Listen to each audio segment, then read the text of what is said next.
लौट आया राजा। भावनात्मक संस्करण। अध्याय 1। टूटन की शुरुआत। महल पर हमला। राजा शेरदिल तलवार हाथ में लिए अंतिम सांस तक लड़ते हैं। रानी घायल हो जाती है लेकिन बचती है। नवजात शिशु रो रहा है। तभी दाइमा उसे लेकर महल से भागती है। रानी चीखती है, मेरे लाल। दाइमा बच्चा गांव में एक किसान दंपत्ति को सौंप देती है। रानी को विश्वास होता है कि उसका बेटा मर गया। उस दिन से वह हर रात खिड़की पर बैठकर तारों को देखती है और मन ही मन प्रार्थना करती है, अगर तू जिंदा है तो एक दिन लौट आना मेरे लाल। अध्याय 2। मिट्टी में पलता फूल। गांव में अर्जुन का बचपन गुजरता है। खेतों की मिट्टी, तालाब का पानी और मां जैसा आंगन उसे पाला करता है। जब भी कोई बच्चा रोता, अर्जुन उसका आंसू पोंछ देता। उसकी आंखों में एक अजीब चमक थी। बचपन से ही उसे सपने आते, सिंहासन, महल की दीवारें, कोई स्त्री जो आंसुओं में पुकार रही हो। वह जाग कर सोचता, ये सब क्या है, मैं कौन हूं। अध्याय 3। पहली नजर का प्यार। मेले में अर्जुन की नजर गौरी पर पड़ती है। गौरी हंसमुख, आंखों में चमक, होंठों पर मुस्कान। झूले पर उसका दुपट्टा उड़ जाता है। अर्जुन पकड़ लेता है। अर्जुन हंसकर, यह दुपट्टा तो लगता है मेरे लिए ही उड़कर आया। गौरी शर्माकर, सिर्फ संभाल कर रखा है वरना लौटाना ही होगा। धीरे धीरे दोनों पास आते हैं। खेतों में साथ काम करना, तालाब किनारे बातें करना, मंदिर की सीढ़ियों पर बैठकर सपने देखना। गौरी अर्जुन से कहती है, तुम अलग हो अर्जुन, जैसे किसी बड़े भाग्य के लिए बने हो। अर्जुन हौस देता है, पर मन के भीतर कहीं गहराई में ये बात चुप जाती है। अध्याय 4। जुदाई का वादा। गांव में अकाल पड़ता है। अर्जुन शहर जाने का फैसला करता है।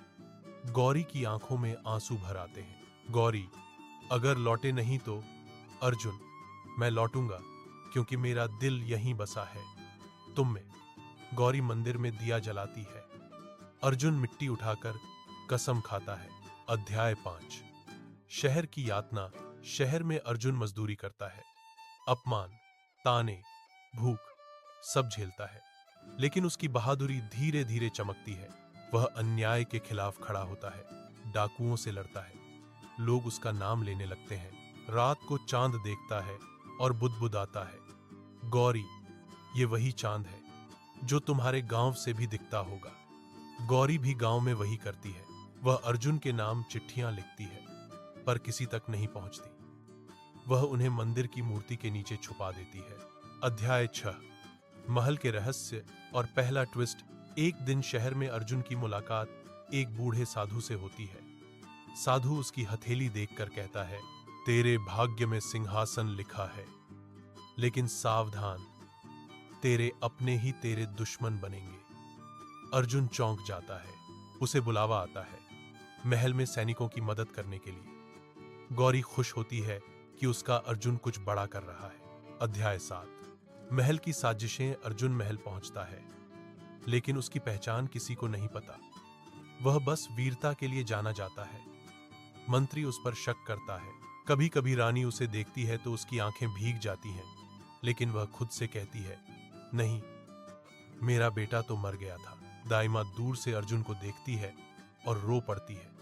वह सच बताना चाहती है, पर डरती है कि मंत्री उसे मार देगा। अध्याय 8। रोमांस और तड़प। महल में रहते हुए भी अर्जुन रात को चुपके से गांव जाता है। गौरी से नदी किनारे मिलता है। दोनों चुप रहते हैं, बस आंखों से बात करते हैं। गौरी उसका हाथ पकड़कर कहती है, तुम्हारे चेहरे पर अब और चमक है अर्जुन, क्या मुझे भूल तो नहीं जाओगे? अर्जुन उसके माथे को चूमता है। अगर तुझे भूल जाऊं तो खुद को भी खो दूंगा। अध्याय 9।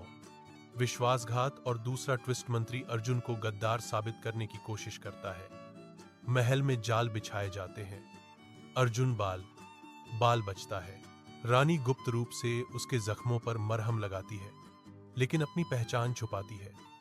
वह सिर्फ इतना कहती है, तुम्हारी आंखें मुझे मेरे खोए बेटे की याद दिलाती हैं। अध्याय 10।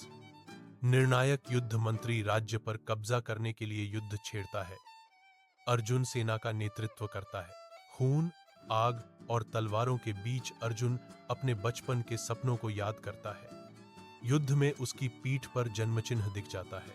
रानी और दाइमा एक दूसरे को देखते हैं। अब सच छुपाया नहीं जा सकता। अध्याय 11। पहचान का खुलासा। दरबार में रानी सबके सामने कहती है, ये मेरा बेटा है, हमारे राज्य का असली वारिस। सारा दरबार स्तब्ध रह जाता है। अर्जुन आंसू रोक नहीं पाता। वह रानी के पैरों में गिरकर कहता है, मां, मैंने सोचा था मैं अनाथ हूं। रानी उसे गले लगा लेती है। अध्याय 12। सालों बाद गांव में वापसी। अर्जुन अब राजा बन चुका है। सालों बाद वह गांव लौटता है। गौरी उसे देखती है, ताज पहने, सैनिकों से घिरा हुआ। उसके हाथ कांपते हैं। अर्जुन उसके पास आता है और कहता है, गौरी, मैंने वादा किया था, देर हुई पर लौटा हूं। गौरी रोते हुए उसके गले लग जाती है। गांव वाले जयकारा लगाते हैं। अध्याय 13। नया युग। गौरी अब रानी बनती है, लेकिन अर्जुन हर साल गांव आता है।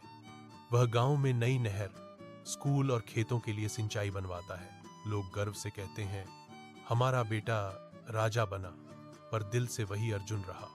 बालकनी पर खड़े होकर अर्जुन और गौरी चांद देखते हैं। गौरी, मैंने हर रात दिया जलाया, तुम तक रोशनी पहुंची? अर्जुन, हां गौरी, उसी रोशनी ने मुझे यहां तक पहुंचाया। ऐसी और कहानियों के लिए सब्सक्राइब करें, और कहानी अच्छी लगी तो लाइक करें, शेयर करें। धन्यवाद।